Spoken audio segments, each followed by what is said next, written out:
Again, thank you very much for having me here. And I think we may have a mixed crowd. I think we may have some students as well as some faculty. And I wanted to actually provide some context to what multi-level modeling is by nesting it, so to speak, in what it's really founded on, which is just simple linear equations that we've been doing like in regression. So the intention of today's talk is to just give you an introduction into some of the basics. There are many things that are intermediate or advanced level that I will not be covering today, but if you are interested in learning more about those aspects of multi-level modeling, feel free to contact me. I believe my email is down there in that introductory slide. With that said, I want to cover a few areas. So just go through a brief introduction of how we define multi-level modeling and give you some like examples of where multi-level, processes may be happening in the social ecology, as it were. So I'll discuss some hypotheticals and how they're cases for multi-level modeling. Then I'll shift into some of the fundamentals of multi-level modeling, which is really going back and understanding the logic of linear modeling, and in particular, ordinary least squares regression, which some of us probably in this crowd have good familiarity with. If not, this is, again, kind of like the talk for you, because it's important to understand that foundation to really appreciate what multi-level modeling is doing. Then we'll move over to discuss, the usage of multi-level modeling, what are some possible applications, and the benefits of taking this approach versus remaining with ordinary least squares regression. Then I'll go over some of the types of multi-level modeling. Types is plural because there are many types of models that you can use to look at multi-level data. And today I'll cover 3 specific models, and they all build on each other, which is really awesome. We'll talk about the variance components model, the random intercept model, and the random coefficients model. Then I'll demonstrate how we can do this in SPSS. I'll go over the manual steps, so the drop-down menus, but then I'll also show you the syntax commands, which are very simple. And then we'll end kind of with just a summary of what we discussed and, just some conclusions that we can take from this presentation. So with that said, what is multi-level modeling, or MLM? In simple terms, it's just a statistical procedure, like many of the statistical models that we have. It's a way to estimate parameters, which are ways to represent the population from sample data. But in this case, our data is, varying at more than one level of analysis. So again, our parameters are these hypothetical population scores. We can never directly measure those things, so we engage in sampling in order to derive that score through our statistical equations. And levels of analysis refers to, again, the fact that many aspects of life in the physical world, in the social world, have these aspects of nestedness, that things exist within things. In developmental psychology, there's this idea of ecological systems theory, and this is one of the frameworks that informs a lot of my research. And in ecological systems theory, to explain human development, we have the individual that exists within families and peers and schools. But those entities, those micro-systemic entities, exist within broader systems like our social services, our neighborhoods, our local politics, and then the broader aspects of our culture. And as researchers, we could do the type of work, we're collecting data at these different types of levels.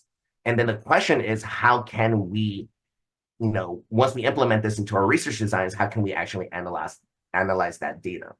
I also think of nestedness as a like Russian matryoshka, those Russian nesting dolls that, again, things exist within things. And like the matryoshka, once you get to the most fundamental doll, the smallest doll, that's the lowest level that you can go. And it's usually at that lowest level that we are trying to measure the impact of variables on an outcome. So the outcome is almost always at that lowest level, but we know that that outcome is existing within, again, these larger dolls. And so how do we account for that reality? There are other names for multi-level modeling, hierarchical linear modeling, or HLM, although in some other contexts, it may have a slightly different meaning.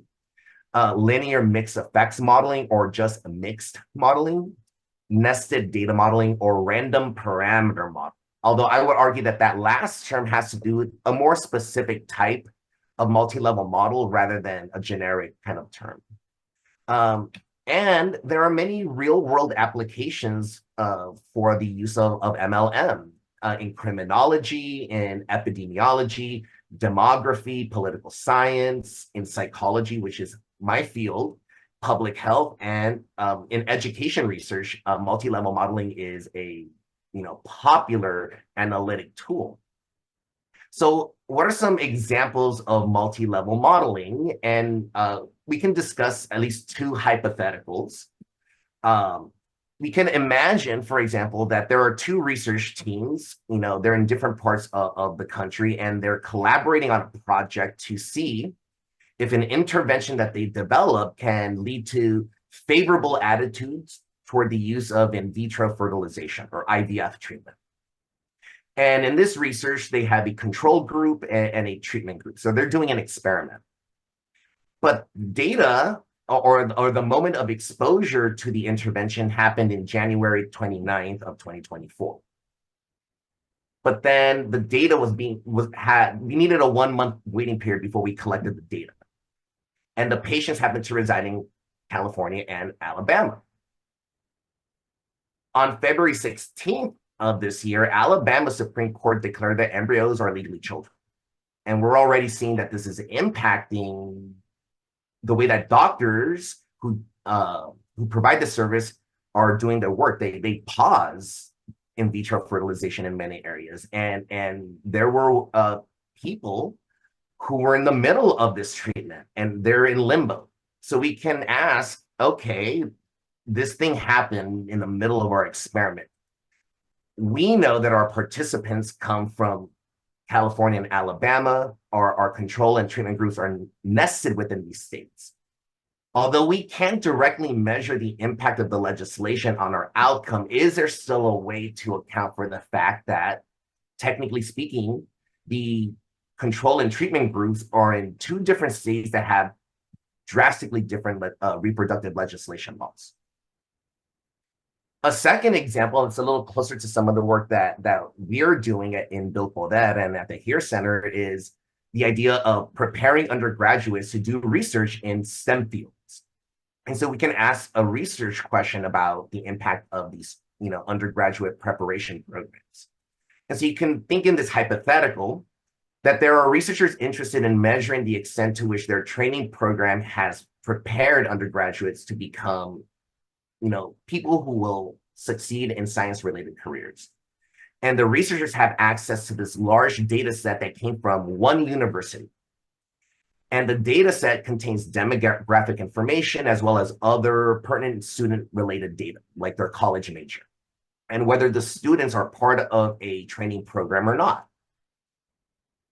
But the thing is that, if you look into the research, it's known that, different majors belong to different colleges, and those colleges have access to different resources and different infrastructure. And even though the students in this study, this hypothetical study, even though they belong to the same university, they may not necessarily have the same shared experience.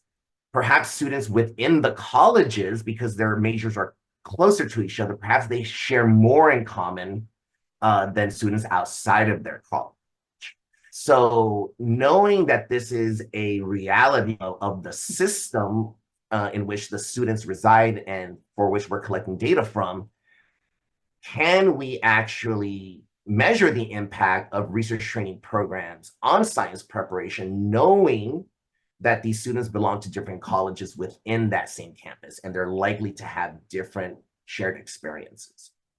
And again, these are just two of many types of examples that you can think of where multi-level modeling can be useful.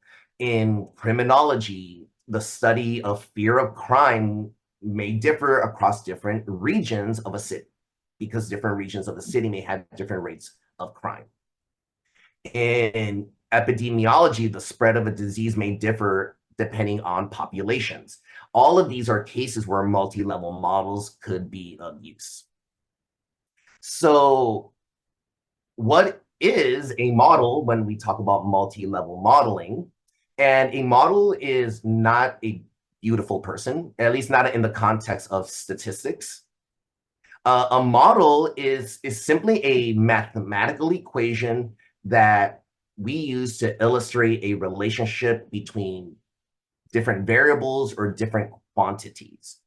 And models can be really, really, really complex, or they can be extremely simple. So let's consider three, fairly simple models.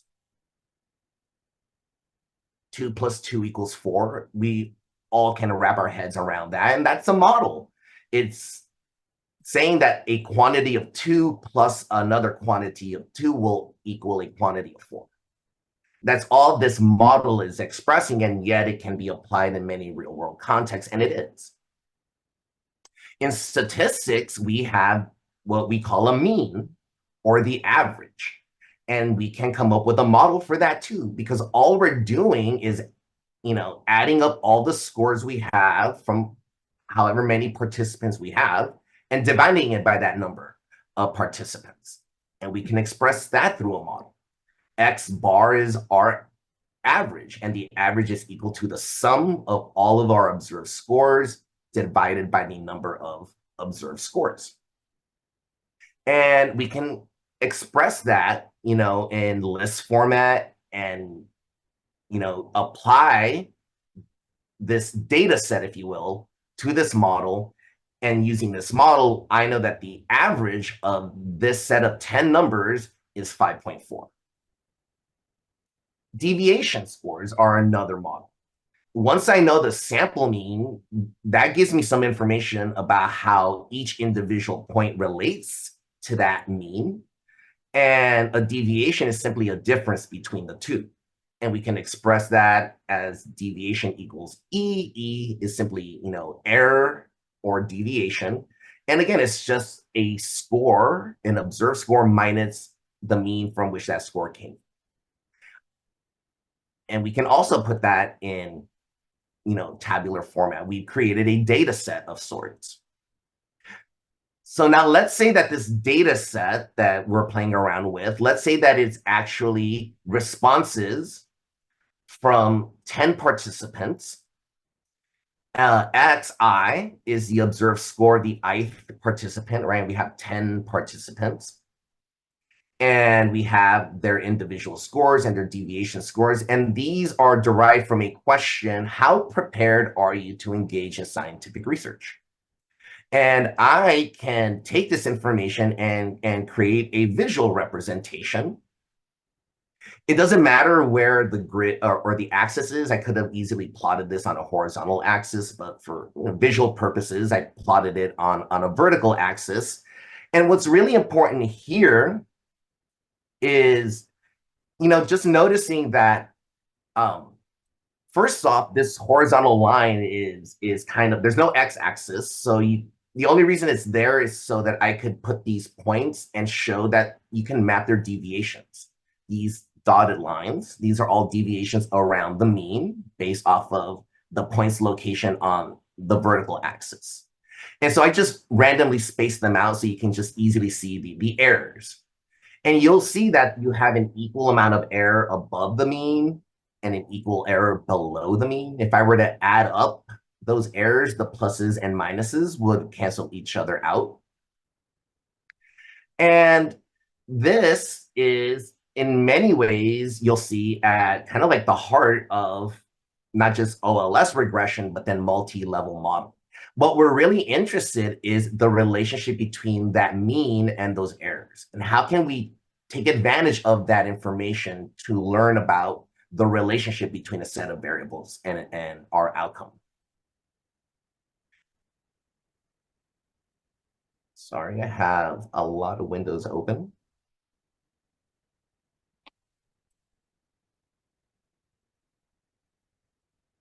Now, let's say that not only do I have data from these 10 participants, let's say that these are students, and they gave me responses on their science preparation, but then they also gave me data on how much they identify as a scientist. And they responded to this question, how much do you identify as a research scientist? On, again, the scale of 0, completely unidentified, to 10, completely identified. With this information, X and Y, again, I can create a visual representation, and each individual observation has its own location on this XY grid. Science preparation is mapped out on the X-axis, science identity on the Y-axis. Here we have the data point for the 7th participant. So they were a 3 on X and a 4 on Y. And you can see that here. And we, in essence, are creating the beginnings of a linear model.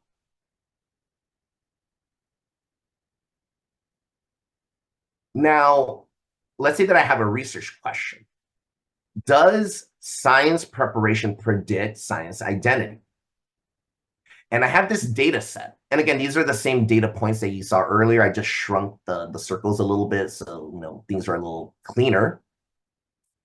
And what we want to do is, in essence, apply this idea that we discussed earlier, when we only had one variable and took its average and its deviation scores. How can I apply this principle when I have two variables? And to appreciate what's happening, let's consider the case of a perfect linear relationship, a case where y equals x.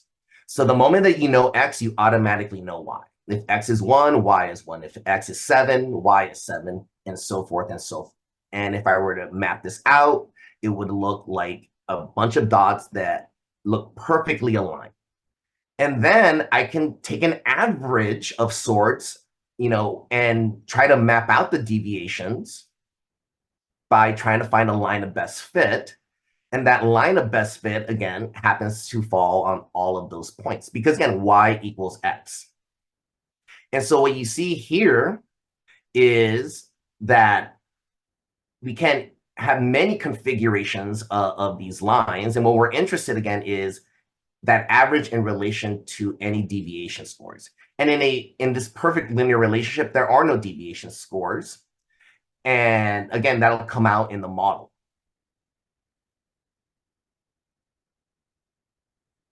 So I could have easily had a different kind of relationship. I didn't put the dots there, but I could have had the opposite if x equals 1, y equals 10. If x equals 10, y equals 1. And the same principles apply in terms of this is a line with no residuals. All the points are being well represented by this line, which is in essence an average of all those scores. This would be true for all types of lines. So returning to our research question, does science preparation predict science identity? The question at hand is, where do we add this line of best fit? Given that we don't have one variable, we have two variables. Do I add the line here? Or do I add it here? Or here? Or here? Or here? All of those lines in theory are models. They can all be represented through a linear equation. But the question is, of all of those possible lines, which one is the best to model the relationship between science preparation and science identity, between X and Y? And that is what ordinary least squares regression does. And again, I'm covering these fundamentals because you'll see that this is at the heart of multi-level modeling.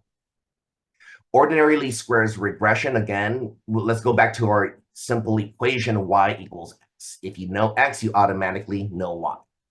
Technically speaking, this equation is reduced. The original equation would look something more like this, that the predicted value of y is the sum of a, which is the constant or y-intercept, or the value of y when x equals 0.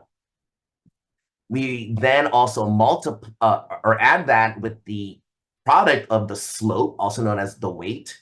It's the number that basically determines the angle of that line. We multiply that with our predictor, in this case, x. And then there's some error, which is represented by e. In this context, error, again, refers to these deviation scores, those dotted lines in our earlier graphs.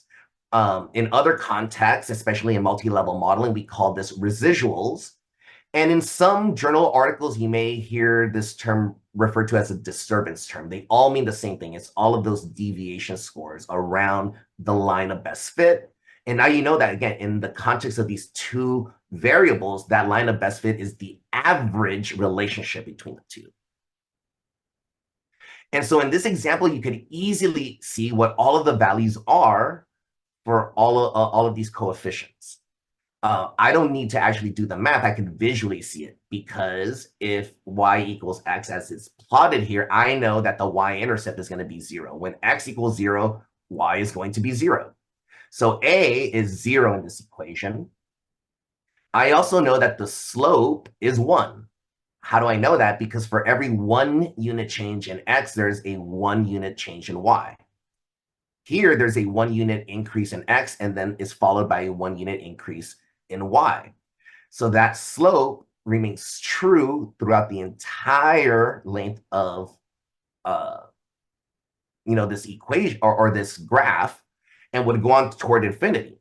And so I know that there's no error in this relationship. And so if I were to plug in these numbers, y equals 0 plus 1x plus 0, which equals x, or y equals x. And that's all that ordinary least squares regression is doing, is taking into account that slope, that y-intercept, and any possible errors that may exist when points don't fall on that line. Because in the real world, things are messy, and you almost never, ever get two variables that have this linear relationship. You will always get data that has some error, data that looks like this. And so again, the question is, where do I put that line of best fit, the average line, to represent the relationship between science preparation and science identity? Again, I could use y equals x. Y equals x is a model, but is this the best line to represent the location of these data points given our two variables? Is this the line that's better? Or this one?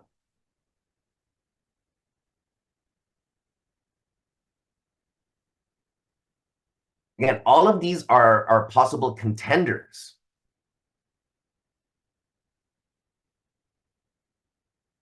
And apologies that for some reason things are slowing down.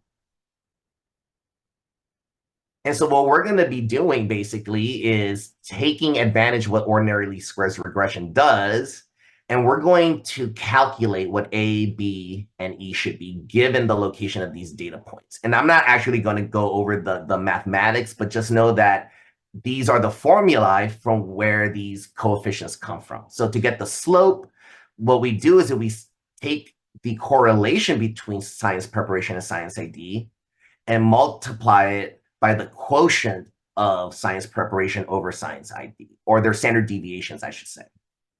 And to calculate those standard deviations, you use the above equation. To calculate the Pearson correlation, you use the bottom equation. Again, we're not going to go over the math. It could look a little scary for some if you're not comfortable with the math stuff. But all I want you to notice from these two equations is that you already have the data in those little tables that you've seen in these slides. You have x, you have y, you have the sample size. With that information, you can calculate averages, and with the averages, you can then plug in all the information in these formula, and then you can get your coefficients for your slopes. It's pretty cool stuff. It's math feeding into math, feeding into math. To calculate the y-intercept, it's this much simpler equation. Take the average y-score and subtract it from the product of the slope and the average of the x-score. So in this case, it would be the average for science identity minus the slope of this linear equation times the average science preparation score. And the errors, again, are just these deviations of what we have observed from what we have predicted. All of this information can, in theory, be calculated by hand. But luckily, nowadays, we have fancy calculators like SPSS, and they do all of that kind of like handwork for us, which is pretty cool. And that's what I did, is with this hypothetical data that we began with in our hypothetical study, we're going through the process of understanding, oh, okay, this is ordinary least squares regression, and this is the foundation of multi-level models. Because we're going to complicate our example here a little bit, moving on. So using SPSS, I know, I didn't use those equations that I showed you. I just used SPSS. I know what the averages are for science preparation, which is X, and science identity, which is Y. I also know their respective standard deviations. I also ran a correlation between the two variables. So that's our Pearson's R. And with all of that information, I could actually by hand, and I actually did do this by hand, come up with my equation. And this is what the equation is. And that's the line. That's the line of best fit. A line of best fit, again, is just the average relationship. It's not the relationship that represents every single point exactly. It's just the line that represents most points as best as it could. And in statistics, that's what we're doing. We don't look at things at this nuanced, almost like qualitative level. We're looking at aggregate data, and we're settling for summary data. And just like a mean is a summary of a list of data points, this average line is, again, this line is an average of the relationship between two variables, given the location of these 2 points. And just so you don't trust my hand calculations for this equation, I also ran the OLS regression, and you can see that our coefficient is 0.22 with our error of 0.39. Interestingly enough, even though this is fake data, it is not statistically significant, which again is kind of contrary to what you would think in the real world. The more science preparation you have, the more identified as a scientist you are likely to be. You have more opportunities to feel like a scientist, the more preparation that you get. Again, in theory. But let's stick with this hypothetical. Maybe there's more going on, because I see some clustering up and some clustering down below these lines. So is it possible that there could be some nestedness going on? And this is where we can now shift to why you all came here today, which is to discuss multi-level modeling. So the remainder of our presentation will kind of focus on what multi-level modeling can do, how we can actually, understand it conceptually and a little bit mathematically, and then how we can actually analyze data using the software available to us. So let's begin with what multi-level modeling can do. And again, we've kind of discussed some of this already. It's really designed to look at data sets where you happen to have information that's been collected at an individual level as well as a group level. Don't get too lost on the term individual. It doesn't necessarily have to mean a person. I'll go over some examples later on to kind of distinguish that. Individual simply means the lowest level, and group means a level above the individual. And what multi-level modeling does is that it accounts for the fact that individual data is grouped within this other, again, group level data, and it'll make a statistical adjustment. It'll use the idea of OLS regression, but it'll make these adjustments to account for the fact that individual level observations are grouped or nested. And I also want to make a disclaimer at this point too. I keep using the term nested, and a lot of what I'll be demonstrating today is in the context of nested data, but technically speaking, you can use multi-level modeling with non-nested data structures, and I'll go over quickly what those cases could look like. But just know that today we will be talking about analyzing nested data structures. The applications for multi-level modeling are, many. You as a researcher may be interested in understanding that there are contextual effects to the lower level data that you have.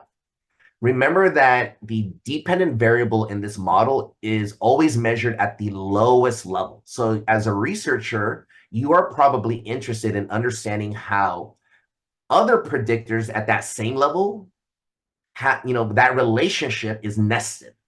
And so you want to bring in this context into the analysis. And as a researcher, you coming from that perspective, you may want to collect data at these nested levels.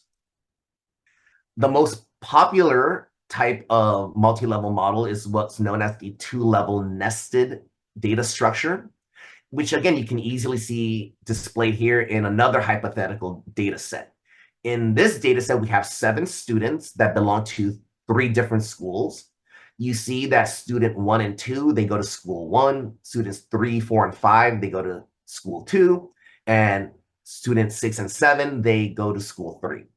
And they each took the same test. This could be some kind of national, standardized test requirement. And you have data like this. You could look at the impact of,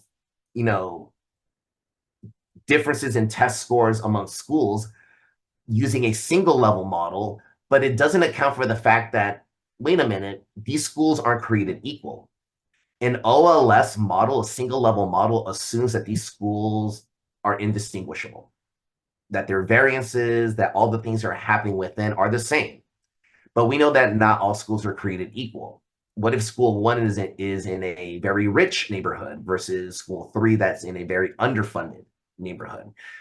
Students in those schools are going to have qualitatively different experiences. And interestingly enough, we can take a quantitative model and account for that kind of like sharedness that these students have by simply going to the same school. But as I said, you don't have to think of the individual level as an actual person. Again, individual simply means the lowest level.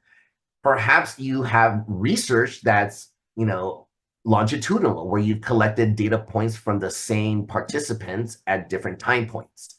So what if we have students that have taken multiple tests? So you have multiple test scores from the same student.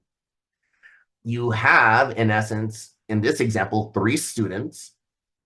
Data was taken across 3 time points, 1, 2, and 3, and then we have test scores.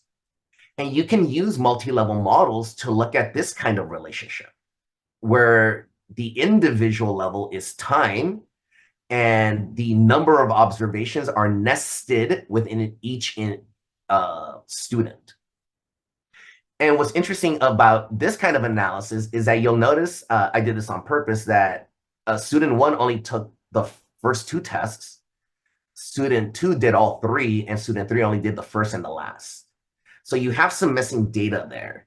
In a real world large data set, multi-level modeling can account for the lack of those missing data points. And that's a pretty cool thing. It's an advantage that you have because MLM is going to be focusing a lot more on the variances than it is on calculating averages per se.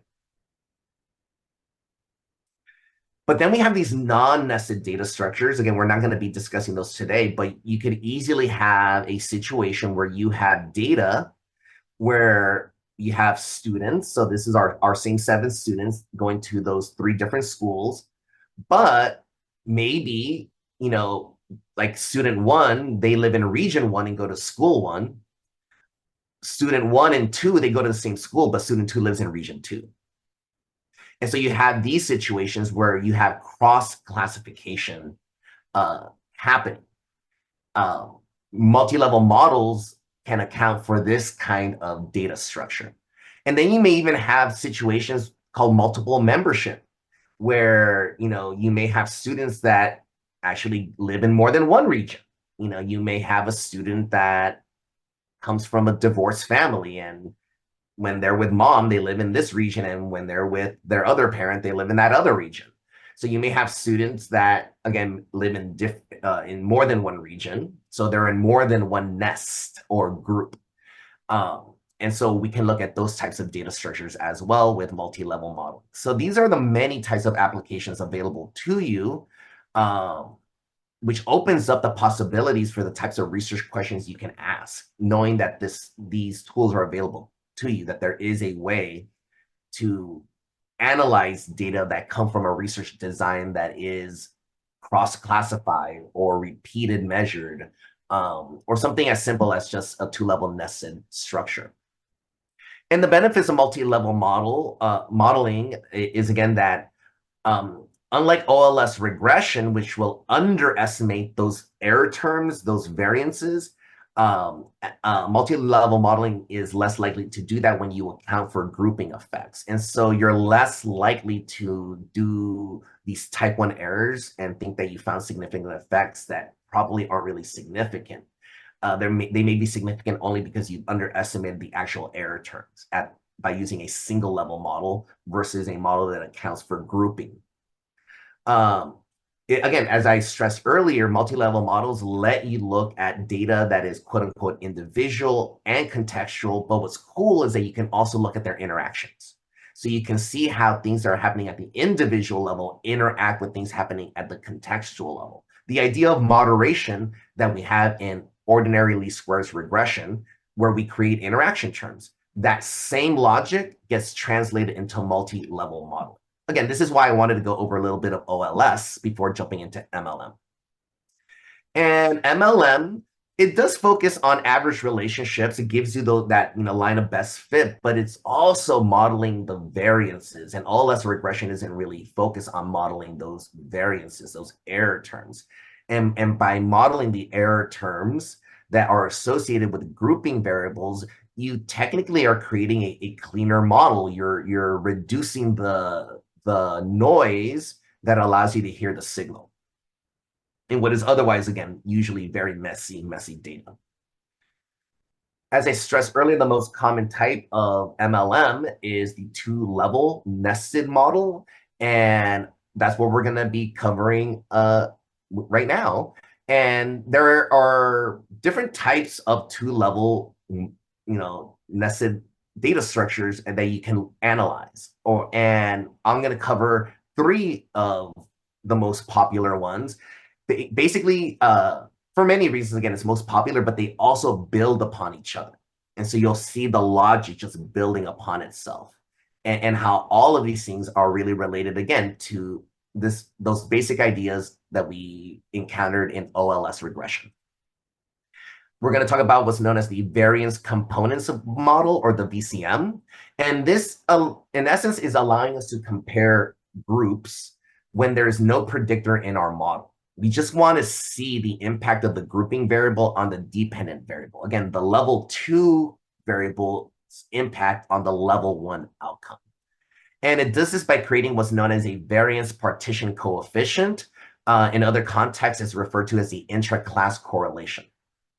And this simply allows us to quantify the amount of group level effect. How important is that grouping variable in your model? Because if you end up finding that it isn't really that important, then maybe you should ditch multi-level modeling and move on to a simpler model. I always say that parsimony is the best way to go. And multi-level modeling not only gives the opportunity to look at complex data, it may also point out situations where it's not as complex as it is, and maybe give you clues about, possibly changing your course of action from an analytic perspective. Then I'll talk about the other type of model, this is really starting to get at multi-level modeling. It's basically doing VCM, but adding a predictor. And we call this random intercepts models. And then I will cover a close relative to RIM, which is the random coefficients model. I know a lot of abbreviations, but I'll, make sure to state those when they come up. So let's go back to our example where we have our data set of, from 10 students, and we're looking at their science preparation and science identity. This time, though, I'm looking at science identity by itself, and this figure should look similar.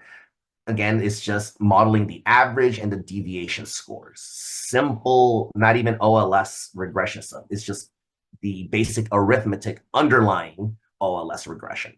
So from our Y variable, science identity, given these scores, these are the deviations in the dotted blue lines, and the red line represents the group average, which is 5.8. Now, with the help of a grouping variable, we can actually take advantage of the information available in those dotted blue lines, in those deviation scores. And that is what a variance components model is going to do. It's going to, again, look at the impact of this grouping variable on the dependent variable without considering any other variables in that model. And what we do is that we use, again, an equation that is similar to our OLS equation. If you recall, in our OLS equation, it's y equals a plus bx plus e. In this case, there's no x because we have no predictor, so there's no bx. And instead of a in multi-level modeling, we call it beta sub zero. Again, this could be a little obnoxious or frustrating for folks because the notation changes. I'll also caution folks that depending on the textbook you're looking at, even multi-level model equations look differently. The important thing is to just know what these symbols or notations mean, and that they all, in essence, mean the same thing, even though different textbooks may note it slightly different. I use the notation yi equals beta sub zero plus ei, where ei are these residuals for each of the participants. And just like in ordinary least squares regression, we make the assumption that these errors are normally distributed with a mean of 0 and a variance that's represented by the standard deviation of these data points, or these standard deviations. And our equation, again, can be understood like our OLS equation. Yi is the science identity score of the ith participant. Beta sub 0, again, is just the mean of the overall sample. IE is the difference of each individual score versus that mean. And again, we make the assumption of normality of the error terms. What multi-level modeling is going to do is that with the aid of a grouping variable is going to do what's known as repartitioning of the errors. It's going to split the errors into two different groups. You can look at the errors like we're looking at them now, which in many ways are the individual level partitions. These are the deviations happening at the lowest level of analysis. But then we can also partition the data using groups if we know something additional about our students. Let's say that in our hypothetical data set from these 10 students, we have their science preparation, we have their science identification scores, but we also know what college their major is, because we in this data set, we have their major. Knowing their major, we know what college they belong to. And let's say that in this hypothetical university, we have data from students that come from 2 colleges. We'll call this one of the colleges the College of Social and Behavioral Sciences, and we'll call the other one the College of Science and Math. So we can make the reasonable assumption that, even though students go to the same university, they may all attend the same football events, cheer on the same mascot. When it comes to their academic performance or their interest in research, maybe this is influenced less by those broader parts of the university, and maybe they're influenced by something much more local, the college in which their major is. Because again, we know through research that different colleges have different resources, monetarily, in terms of infrastructure, in terms of staff and faculty available to serve students. So we know that students within these colleges probably share more things in common than they do with students outside of their own colleges. How we take this grouping variable and repartition these deviation scores. Variance components modeling is doing exactly that. It's going to take that level 2 grouping variable, in this case, the college that these students belong to, and is going to create errors around that average. So in this illustration, we have a dotted green line, which represents the average for students in the College of Science and Math. In the blue dotted line, we have the average science identity scores for students in the College of Social and Behavioral Sciences. The average of the entire sample is still 5.8, represented by that large or that thick red line.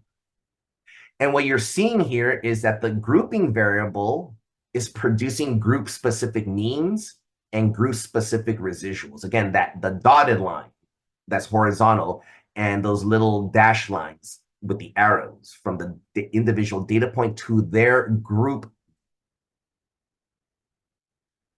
We can easily put this in an OLS regression type equation, but again, the notation just expands a little bit.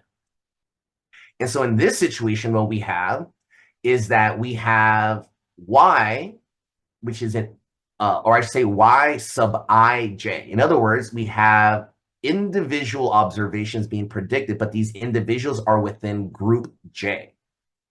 So for example, we have a participant 1 with their error 1 in group 1, right? And all of this can be represented in this notation. Beta sub 0, again, is still the average of the entire sample. But now, notice that we have this new term, U sub j. U sub j is the error between the averages of the group relative to the average of the entire sample. And we still have the same error that we had before that came from the individual participants themselves, the individual to the overall sample.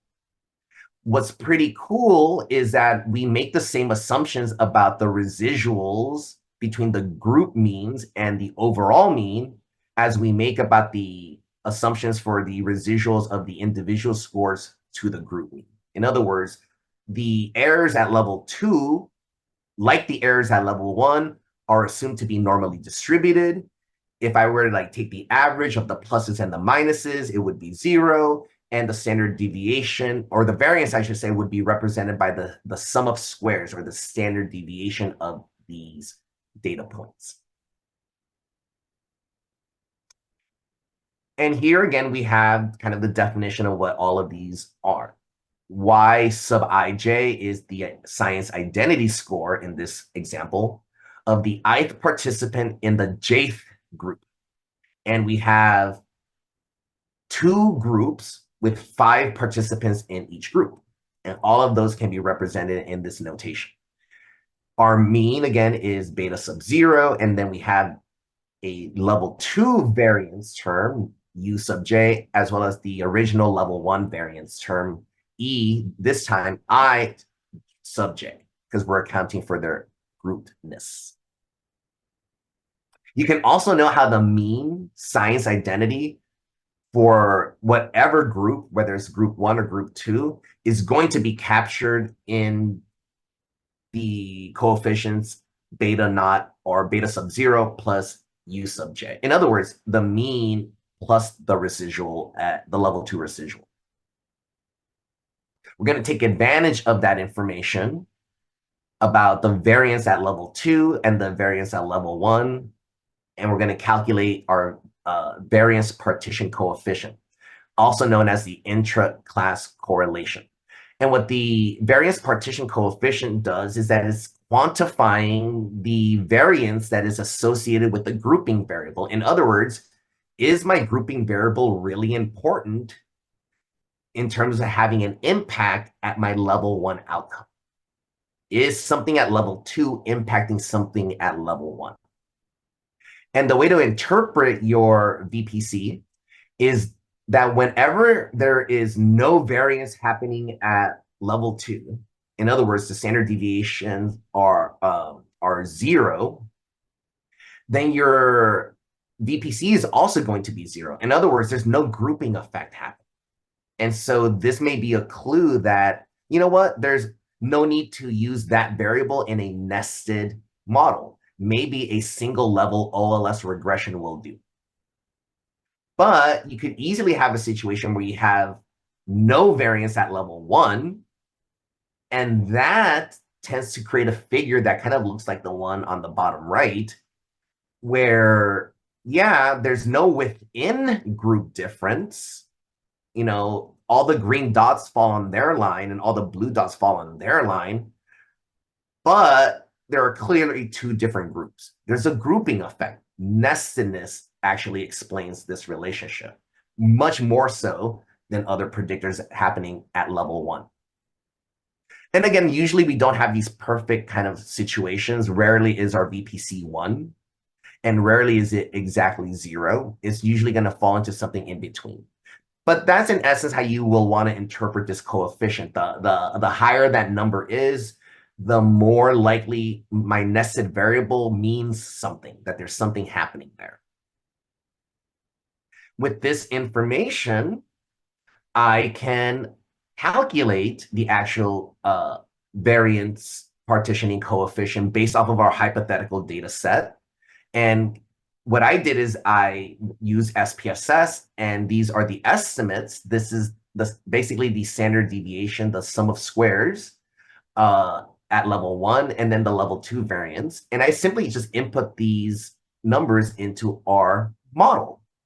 And our model says that given the level 1 variance and the level 2 variance, we have a VPC of 0.70.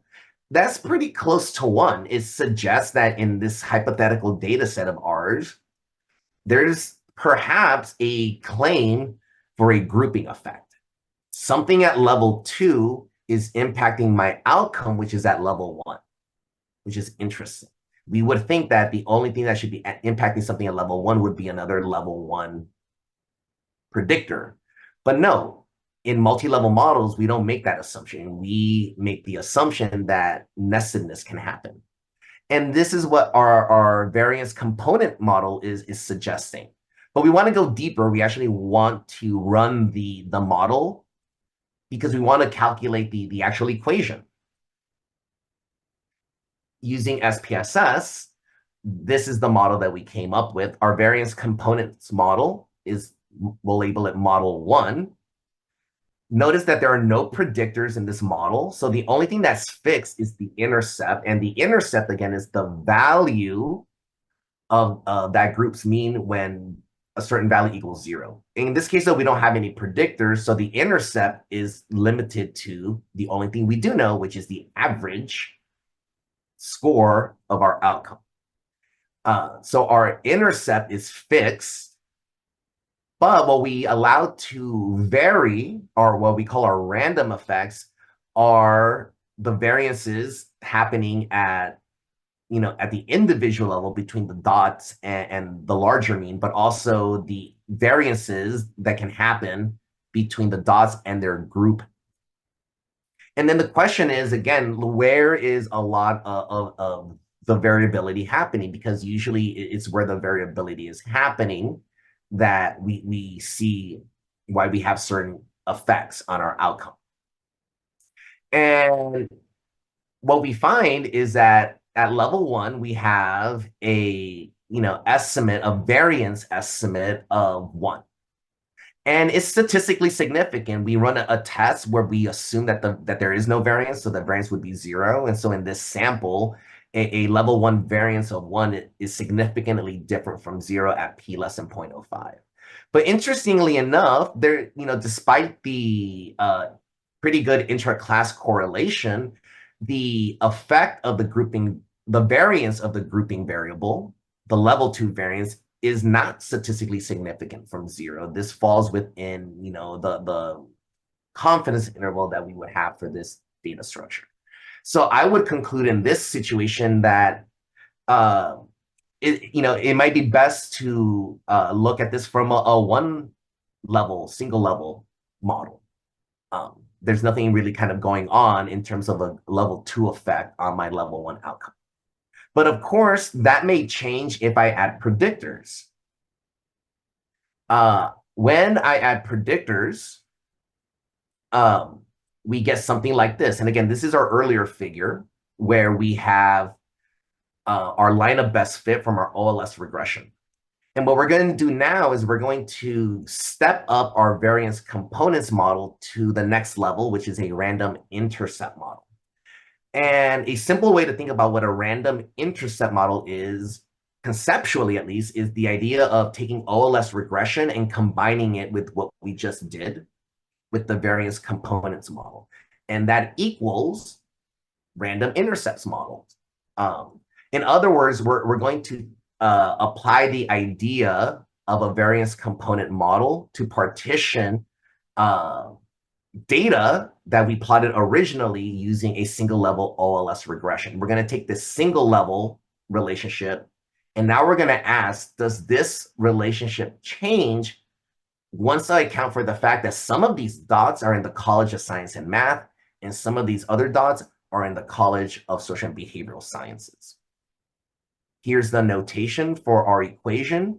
Oh, sorry, Josie. Before we move on to random intercepts, do you mind if I ask a question about the ICC real quick in your previous slide? Yes. Oh, sorry. Probably one more, maybe two more. You had this wonderful table of Model 1. Oh, yes, this one. Did you create this or was this from SPSS? I created it. Oh, no wonder. I was like, what SPSS built this beautiful model? No, that's not that aesthetically. Perfect.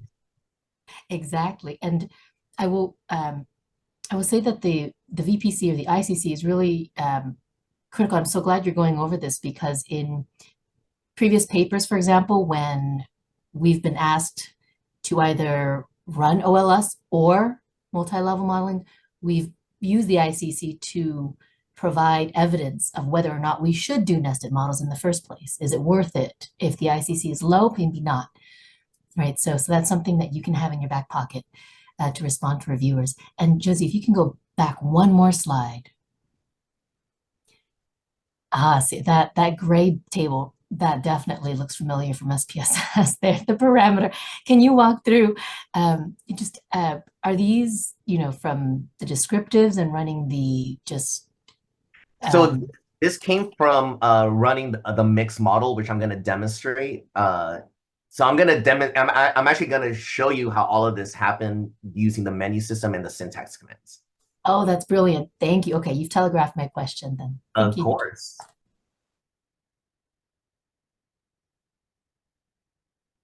I think I have too many animations, which is slowing this a bit. They look great. Okay, so going back, this is basically taking the idea that from the various components model, where we have science identity but no x-axis, but there's that red line, and then there's a dotted line above for one group and a dotted line below for another group, and those dotted lines are the group-specific means. Same thing is happening in a random intercept model. The only difference is that we actually are allowing for the intercept, the y-intercept, where these lines intersect the y-axis when x equals 0, we're allowing that to vary given the location of the group's specific data points. The slopes, however, are fixed. And so that's something important to keep in mind. And this is going to the idea of fixed effects versus random effects. And in this case, what we're saying in terms of a fixed slope is that we're making the assumption when we run a random intercept model that the slope of the overall sample is the slope that should be used to represent the group level means, these group level lines. And that may or may not be a reasonable assumption to make. It depends on the nature of the research that you're doing. But in this equation, notice how all three lines, the red line for the overall sample and the two dotted lines for the group specific means, they all have the same slope, which is represented by beta sub 1. And again, the slope is simply determining by how much the predictor is going to have an impact on the outcome variable. So keep this in mind when you want to do multi-level models. If this is a reasonable assumption to make, that the overall sample average, in this case in the form of a line, should be used as the average for your groups that are being created by the grouping variable. But we have an equation if that assumption can be made and you have that kind of data, you want to model it as such. And again, the only thing that changes from the equation from a variance components model is that we now have these two new terms. Again, we have the slope and X, because X is a predictor. And in this case, X is science preparation. So now this model accounts for the fact that we have two variables, X and Y, and that X's relationship to Y is going to be influenced by its slope plus some level 2 error and some level 1 error. And just like in the variance components model, we made the assumption that the group level variances and the individual level variances, these little dash lines with arrows, we're making the assumptions that all of these deviations are normally distributed with a mean of 0 and a variance represented by the standard deviation of those observations. I then run the model, and now we have a random intercept model shown in the last column. Model 1, again, this is our variance components model. I put the results from both models together because not only can we look at this new model, which is a random intercept model, to see what is the impact of our predictor, we can also compare it to our previous model where there was no predictor. We can actually see if adding a predictor changes anything. And perhaps there is an improvement in something like the variance partition coefficient or the ICC, the inter-class correlation. And we can take this table. I always like to begin with the random effects first. Because the random effects gives me the level 1 and level 2 variances that helps me calculate that inter-class correlation. And again, you know how that equation looks like. Oops, not this one. It was in the previous slide. And we see that by taking into account the level 2 variances and the level 1 variances, we actually have a slight increase in the inter-class correlation. So there's a slight slightly larger argument for the role of a grouping variable. But then we want to ask the question, okay, are any of these variances significant from 0? And again, like in the previous model without a predictor, we see that the level 2 variance, even though the VPC says there's a case for a possible grouping effect, is a relationship between the level 2 grouping variable and the level 1 outcome, it may not be statistically significant. It could be something that would easily fall within the realm of chance. Again, this could easily be because it's a fake data set. It could also be because it's a small data set, or both. But if this were real world data, it's not significant from 0. But what is significant from 0 is the level 1 variance, which again is a case for looking at this not from a multi-level model, but perhaps from a single level OLS regression model. We are also interested, especially in the impact of our predictor. And in this case, remember, our predictor is fixed. We are saying that the relationship between science preparation and science identity is the same for all groups, and therefore is going to be the same for the entire sample. And so our predictor science preparation is fixed. And what we find is that there is a negative impact apparently between science preparation and science identity, kind of contrary to what we would think, but it is not statistically significant at p less than 0.05. Therefore, you would conclude that the intercept being significant with an intercept of 6.54, in other words, the average would be the best way to represent all data points in this data set. It wouldn't be because of anything due to your predictors or a grouping variable. You could also calculate the change, by the way. SPSS won't do this for you, I believe, but you can do it by hand. You can easily see how your variances change from one model to the other. So what was the change from model 1 to model 2 for the level 1 error? And you just take your first model subtracted by the current model and then divided by your, again, that last model's variance. And what we see here is that we actually see an 8% change. In this case, it got lower. So it was an 8% drop in the level 1 variance when we added a predictor, which is interesting. We can do the same thing for level 2. And here we see that we went from 2.36 to 2.65. That was a 12% increase in the amount of explained variance. But again, it's not statistically significant. If it were, though, this information combined with your level 2 variance change would be an interesting case, especially since it's in the positive direction. It would be an interesting case for defending the use of a multi-level model. And this is what the figure would look like. After I ran the model, I asked SPSS to come up with predicted values using the linear equation it predicted. And then I just took the original X scores and plotted it against the predicted Y scores. And again, because the intercepts are allowed to vary, but the slopes are fixed, you're going to get parallel lines. This will always happen in a random intercept model.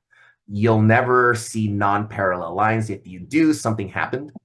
But what is, again, allowed to vary is where each of these lines crosses the y-axis when x equals 0. In other words, what's the mean identity for each of these two groups when there's no science preparation, when science preparation is 0?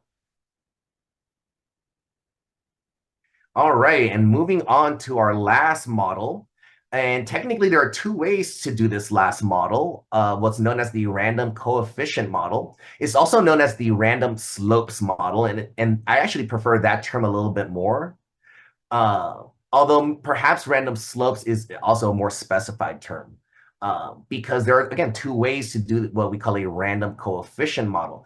It is exactly what we just discussed with a random intercept model in the sense that we're using a grouping variable to see how two variables at level 1, one of them being the outcome, is impacted by something at level 2. The difference is that now we're asking, our model is asking, hey, data, you don't need to be forced into creating these parallel lines. You don't need to be limited to that assumption. There's a different model, a different equation we could use that can actually allow those lines to vary in terms of their slope. So they don't have to be parallel. You can actually have non-parallel lines. And some would argue that that's maybe more realistic. There may be no reason to make the assumption that, two groups who share more in common within each other than across each other would have the same slope. So we can relax that assumption and go with a random coefficient model that allows for variability of slopes. And again, to do that, the only thing we need to do is just expand our equation a little bit. We just added this new term, u sub 0j, and u sub 1j. So you have u sub 0j and u sub 1j. In other words, we have variances at level 2 associated with the intercept, just like we did in random intercepts model, but now we're accounting for the fact that the slopes change and that there may be some lines with greater slope and lines with lesser slope. And so we want to account for that variability. And we do that by adding this other coefficient, u sub 1j. In this case, we have two groups. So we have u sub 1, 1, and then u sub 1, 2. And again, because we have two groups, we have u sub 0, 1 and u sub 0, 2 to capture the level 2 variance of the group's intercepts. And all we do is just sum that up, just like in an ordinary least squares model, which is an additive model. You're starting to see that variance components modeling and random intercept models and random coefficient models, they're all additive models, and we're just adding more available information based off of the same kind of data that we have. Again, I could, using this data set that's hypothetical, we went through OLS, variance components, random intercepts, and now we're doing random coefficients. And all we're doing is just adding more to this equation. Conceptually, nothing else is changing. And in fact, all other coefficients, beta sub 0, E sub I sub j, all of those mean the same things that they meant in the random intercept model. Everything, again, is building upon itself. As I noted, there are two ways that you can do random coefficients modeling. There is a model where you can actually keep the intercepts fixed and let the slopes vary. Or you can have a situation where you allow both to vary. So in a situation where you make the intercepts fixed, you're making the assumption that all groups have the same mean when x equals 0. And again, that's represented by beta sub 0, and beta sub 0 is the average line for the entire sample. It's almost like the grand mean in an ANOVA model. And so if it's reasonable to make that assumption, you could use a model like this. In a model like this, the assumption here would be that when people have no science preparation at all, meaning x equals 0, you can assume that everyone with no science prep has the same exact level of science identity. Again, it may be an assumption you can make, and that with more preparation, you deviate from that average in either the higher direction or lower direction. And in this case, you see a figure hypothetical with two lines kind of opposing each other, but it doesn't have to look that way. The green line has a positive slope here. The blue line has a negative slope, but you could easily have this situation with two positive slopes or two negative slopes. But the idea is that both lines would not have the same slope. They just share the same intercept, the same assumption that when x is 0, you can assume that their y is the mean.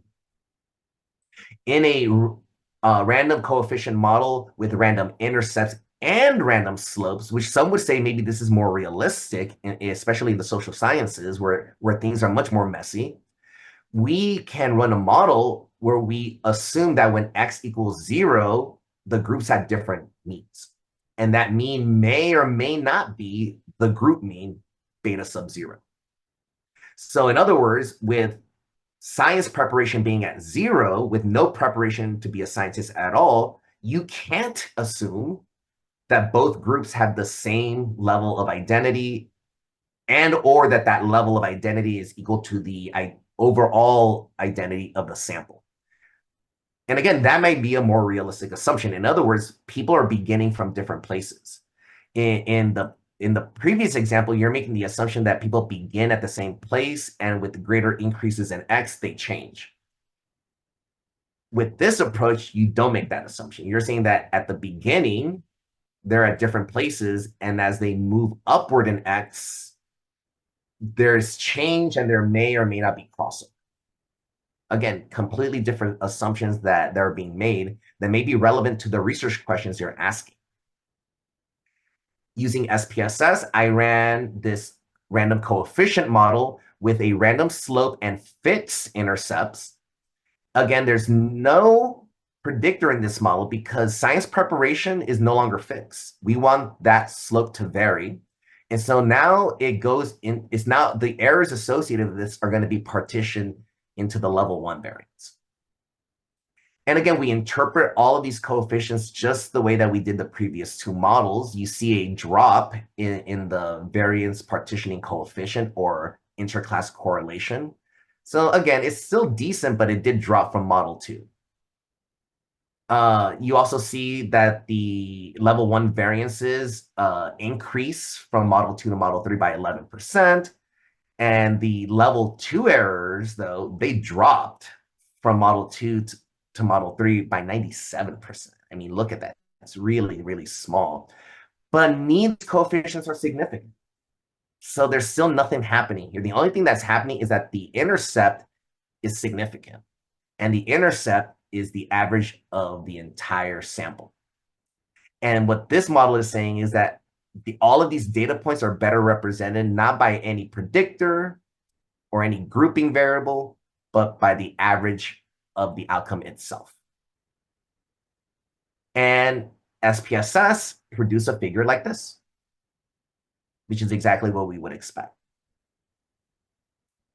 Now, you'll notice that I did not provide a model for random slopes and random intercepts, and there's a reason for that, that will come up with this demonstration. There are many ways that you can analyze your data in terms of software packages. You can do your analyses with R. If you're proficient in R programming, you can also use Stata or SAS.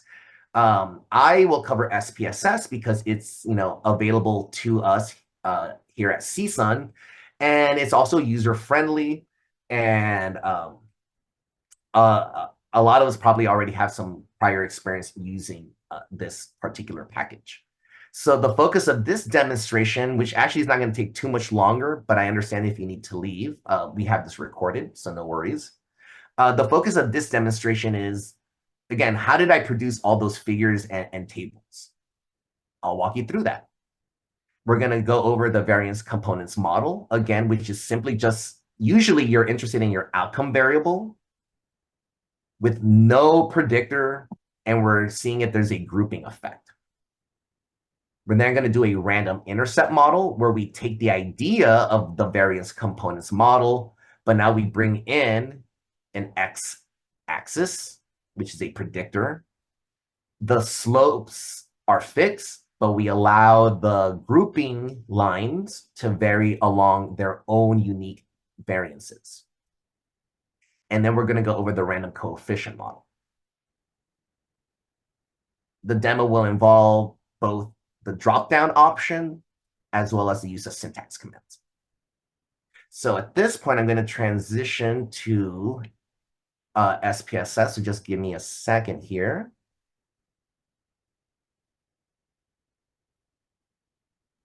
Can everyone see the data set? Excellent. Cool. So here you have technically a fictitious data set with our 10 students.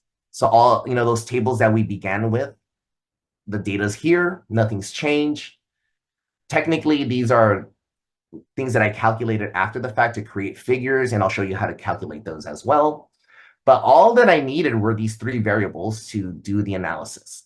Science preparation is my predictor, X. Science identity is my outcome, Y. And X and Y are level 1. They are coming from the student. But then students are nested in a variable I call nesting var. They can either be in the College of Science and Math or in the College of Social and Behavioral Sciences. And with these 3 variables, we have enough to go over a demo for all of these types of multi-level models.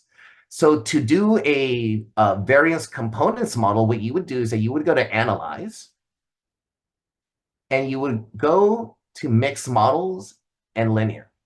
By the way, this is what you will do for all of your multi-level models, variance components models, random intercept models, and random coefficients models. So you will always kind of use these first steps here. You click OK, and it should bring up a dialog box that looks like this. And what this is asking you is, what kind of multi-level model do you want to do? And SPSS actually gives you 2 options. Remember that I noted earlier that you can use multi-level modeling to look at longitudinal data. So you can actually ask SPSS that my nesting variable has to do with time points. But we're not doing that. What we're doing is, individual observations nested within a group. And with that, we're going to use the subjects. In other words, what variable are subjects nested in? And I know because I created this data set that my nesting variable is called nesting var. So I just drag this over here.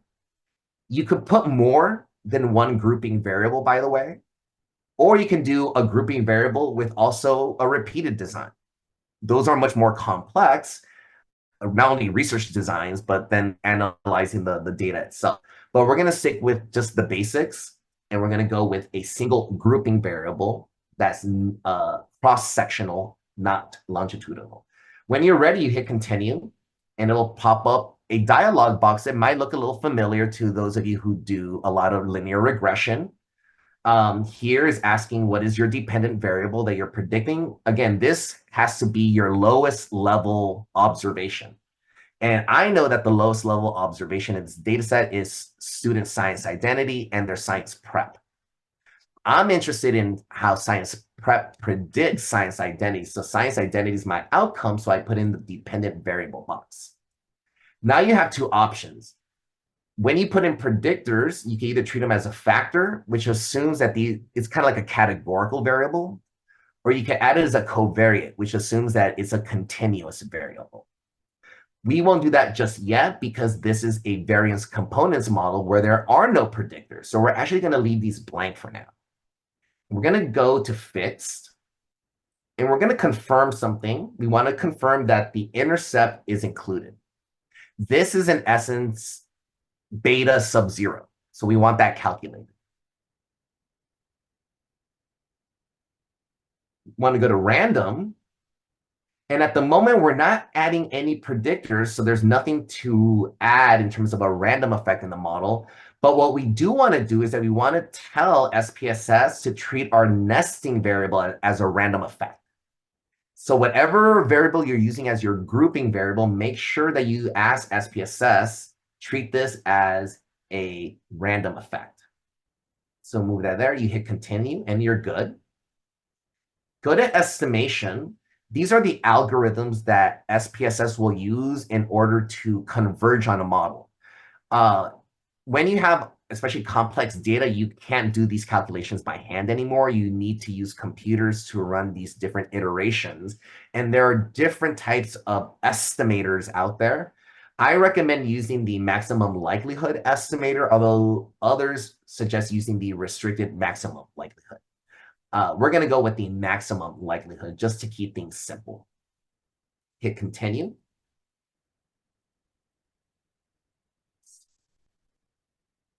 I believe we needed to randomize our intercept. So make sure that you also randomize your intercept as well as including your nesting variable. Apologies for that. Now we can run it because I felt there was something missing there. There we go. So here's our intra-class correlation coefficient, or our variance partitioning coefficient. If you recall, when I hand calculated that, it was 0.702. Here it is. You always want to go with the adjusted. The estimate of mix of fixed effects is still the same, so this was correct. Significant. Residual, that is our level 1 variance that's randomized. That we are not randomized, but that's part of our random effect. And then intercept is your level 2 nesting var. It's from the ratio of our variance and our residuals that we are able to come up with our inter-class correlation. So not only do I have the inter-class correlation based off of the ratio of the level 1 and level 2 variances, I also have a test that has told me, are the level 1 and level 2 variances statistically significant from 0? And what you see here is that the level 2 is not, but the level 1 is. And that's how you run your variance components model. What if you were interested in adding a predictor like science preparation? Well, again, now we go through our same steps: analyze, mixed models, linear. Everything is already set up for us. Our our grouping variable is under subjects. We hit OK. Now we do want to add a predictor. Science preparation is continuous, so we're going to put in the covariance. So it's treated as a number, not as a group. We go to fixed effects, and now we want to fix the intercept for this predictor. And so we move this into the model, we add it here, and we make sure that the intercept is included. So now the fixed effects will have a coefficient for the intercept itself, but it's also going to give you your slope for science preparation. Hit continue. Everything stays the same, so make sure that this is checked. You have your grouping variable. Hit continue. Maximum likelihood. You want your parameter estimates and your test of covariances. And you want to save your predicted values to create a figure. When you're ready to go, you hit OK.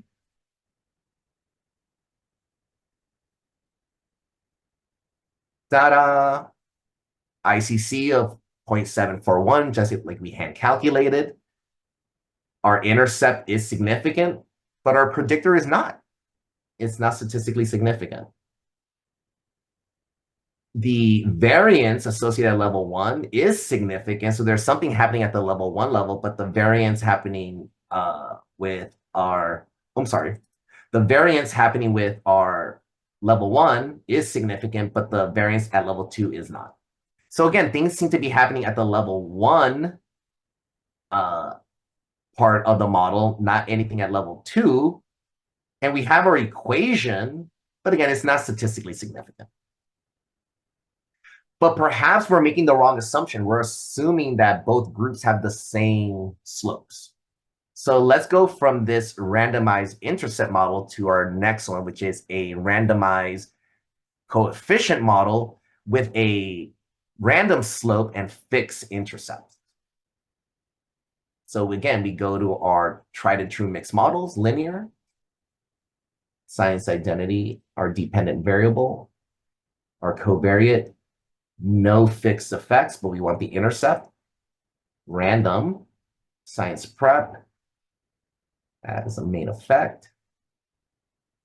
Do not check off the intercept. We want to keep this fixed, but account for the nesting variable being random.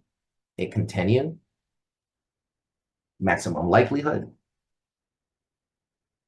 Parameter estimates, test of covariance. Save the predicted values. And hit OK. There we go. Ta-da! 0.731, which was the ICC of our third model. Again, there's no predictor in the fixed effects because science preparation is now a random. That's allowed. That's part of the nesting variable. But what you see again is that the residual at level 1 was close to significant, but the level 2 variance is not. There's really no group level impact or level 2 impact on the level 1 outcome. So the best estimate for all data points, their average would be 6.11. And that's exactly what our figure looked like. The last thing we could do is not assume that the intercept is fixed, but we can also allow those to vary. And that can be done simply by going back. Again, everything is still there. But this time under random, I will check, include the intercept. So now the intercept will be treated as a random effect along with the predictor. But now you're going to see why I did not include this in the presentation. Because if you hit OK, you get this horrible, horrible, horrible warning. We all hate this warning. Oh my God, what's happening? And what's happening is that given the data, even though it's made up, the algorithms cannot let the model converge on a final model. And so this is called a Hessian matrix with non-positive definition. And so when this happens, it can happen for several reasons. One could be that, and this definitely didn't happen in this case. It happens when you have many predictors in your model, and those predictors happen to be at different scales. So you may have a GPA scale with an SAT scale, and because you're looking at educational data. And because of the difference in scaling, and because MLM relies heavily on the y-intercept, on the value of y when x equals 0, different scaling could actually, throw a wrench in the algorithm, and you'll have a Hessian matrix that fails to converge on a final model. So you can't actually trust the model, even if it may be close to what you expected, even if it's close to a similar model. You can never know because it didn't finish its iteration. So it just stopped at one iteration and it froze. One possible way to solve this problem is to make all your predictors scale so that the mean is 0. So this could be done, for example, through z-scoring. The reason that this happens most likely, and most likely why it happened here, is that it could easily be that the best estimate for the variance at level 2 is 0.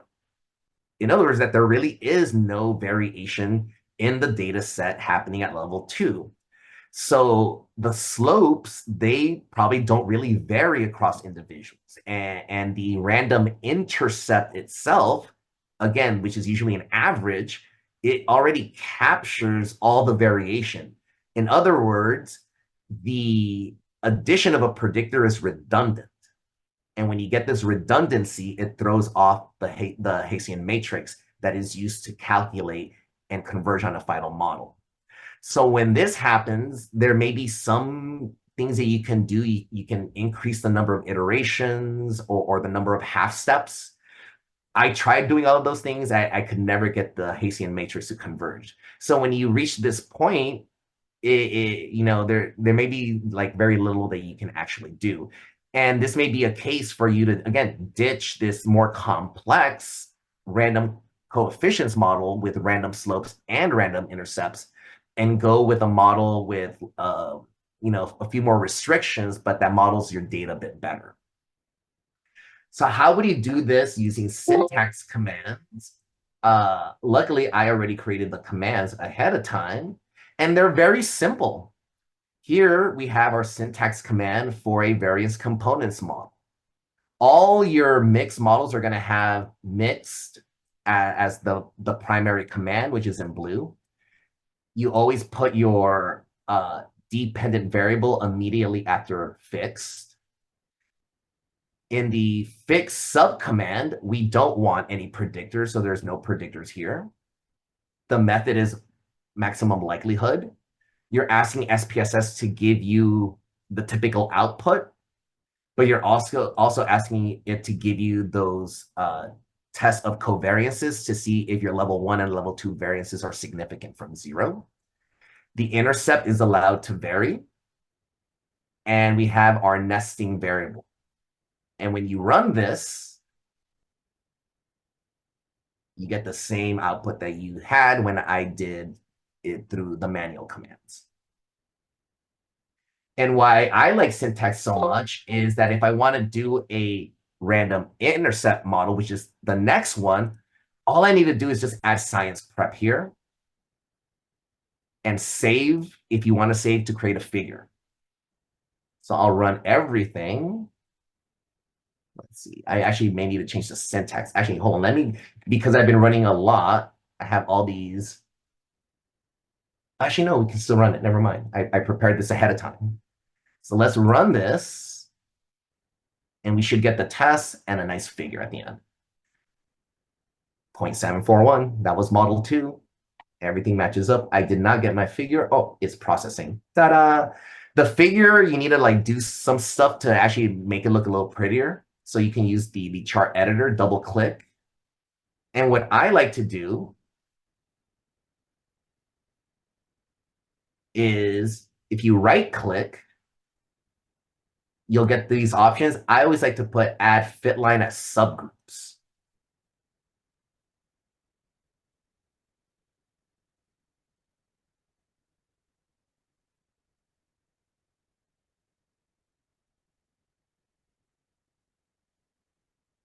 And here is your figure, which is the same figure that I used in the presentation, which I'm looking for it right now, but I can't find it. But trust me, it's the same one. We can close this out.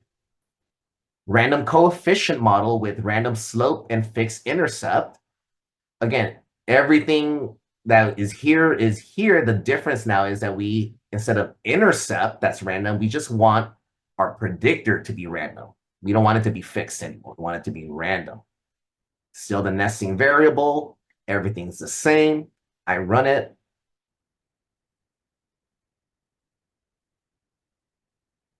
.731. Double click. Right click. Add fit line as subgroups. Close out. Close the chart editor. And you have your figure, which is again the one that you saw in the presentation. So now I'm gonna close this out. And hopefully you can all see the presentation. And so in summary, multi-level modeling is useful in situations where your goal is to, again, take a sample and take those statistics that estimate a parameter, which is what all statistics do. But these parameters happen to exist at more than one level of analysis, level 1 and level 2. In other words, there's a group structure of some sort. And what's pretty cool is that once you appreciate conceptually what multi-level modeling is, in the real world, it's almost like, dude, you see it everywhere. It's like nested data everywhere, everywhere, everywhere. Like that's nested data. That's nested data. And if you have the resources and the imagination, you could easily design research studies where you're looking at that kind of complex phenomena in your research and then analyze it statistically with these interesting models. And again, you have more than one option when it comes to MLM. But all that MLM is doing is, again, expanding that basic idea of OLS regression and taking advantage of the residuals and the additional information that we can gather when we have this grouping variable. And again, there are many models out there. I just talked about the most common in research, which is the two-level random intercept model. But other types of MLM models are out there that weren't discussed today, like the repeated measures approach for longitudinal data. You also have, again, cross-classification models or multiple membership models. There are even what are called spatial models, where you can take geographic data and ask questions about similarities between regions that are closer to each other versus regions that are farther away from each other. Again, the applications for this type of technique are in some ways infinite. It's the sky's the limit in terms of what you can do. Is limited to the imagination of the researcher in many ways.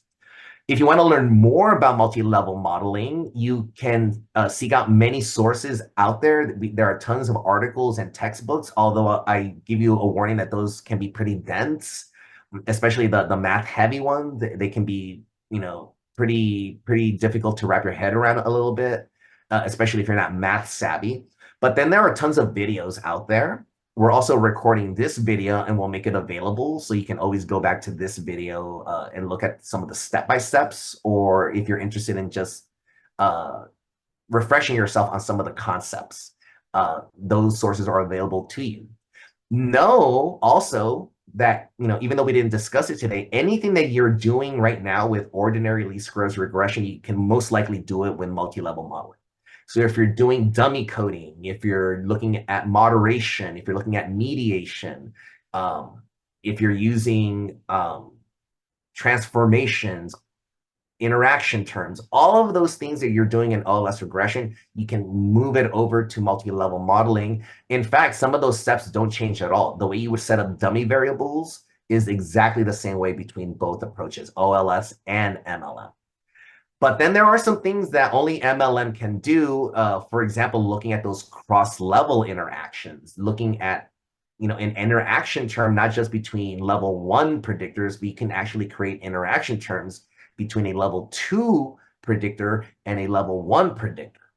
and seeing how that impacts a level 1 outcome. In the end, multi-level modeling is this useful tool that's available for anyone who poses research questions where the goal is to connect individual level processes with their context. And with that, I will conclude this presentation.